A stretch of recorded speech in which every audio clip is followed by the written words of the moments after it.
Bonjour à tous, soyez bienvenus à notre paroisse invisible. Traçons sur nous le signe de la croix, car c'est Dieu qui nous rassemble au nom du Père, du Fils et du Saint-Esprit. Amen. Prions pour nos frères et sœurs malades. Nous pouvons prier pour le papa de Blandine.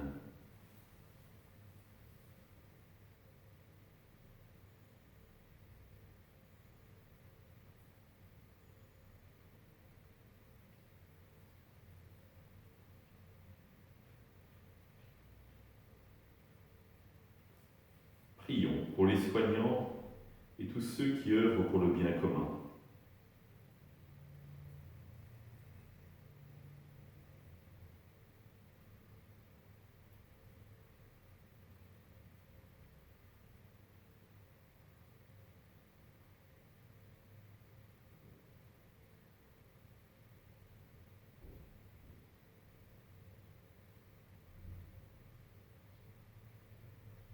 Prions pour tous ceux qui sont l'angoisse, la solitude, que l'Esprit Saint vienne les visiter.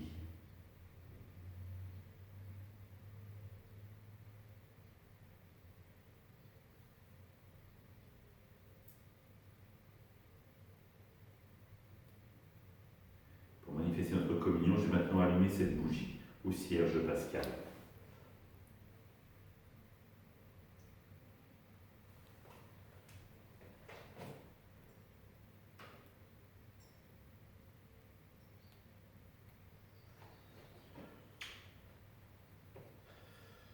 Dans l'évangile de Marc, les apôtres se réunirent auprès de Jésus et lui annoncèrent tout ce qu'ils avaient fait et enseigné. Il leur dit : venez à l'écart dans un endroit désert et reposez-vous un peu. De fait, ceux qui arrivaient et ceux qui partaient étaient nombreux, et l'on n'avait même pas le temps de manger. Alors ils partirent en barque pour un endroit désert à l'écart. Les gens le virent s'éloigner et beaucoup comprirent leurs intentions.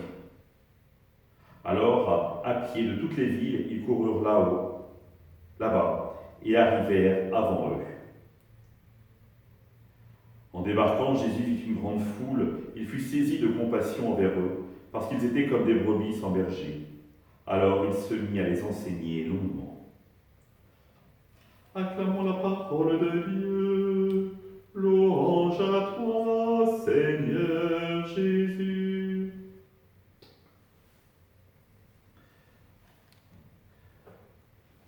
Les disciples sont de retour de mission. Et nous le voyons bien, ils font un peu un compte-rendu à Jésus de ce qu'ils ont fait.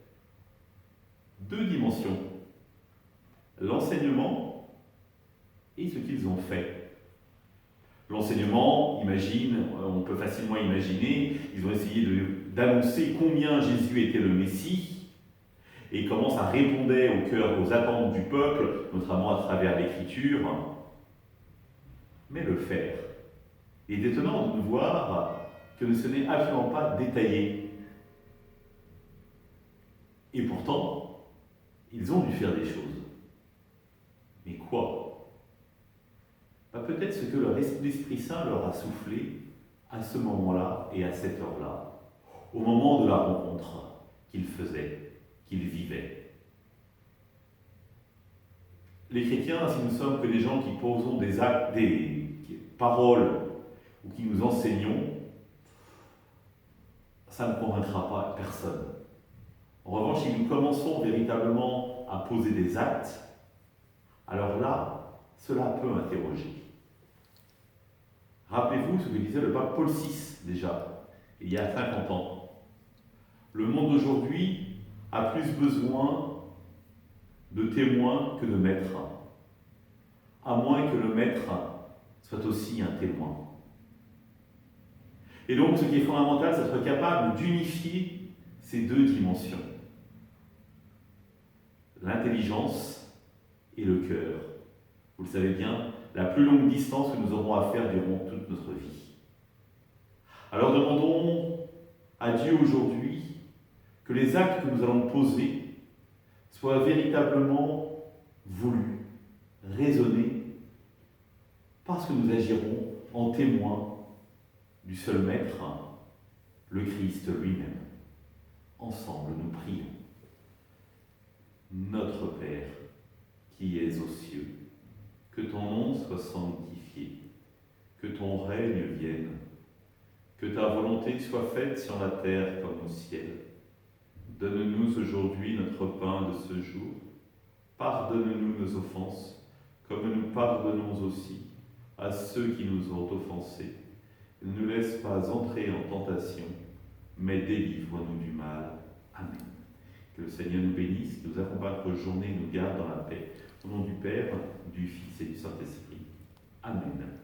Je vous rappelle les messes de ce soir, 16h30 à Trélières et à la Chapelle, et demain, 9h et 11h à la Chapelle, 9h30 à Grandchamp. Attention, il n'y aura pas de messe demain à 11h à Trélières, parce qu'il y a la préparation de mariage dans l'église. À demain!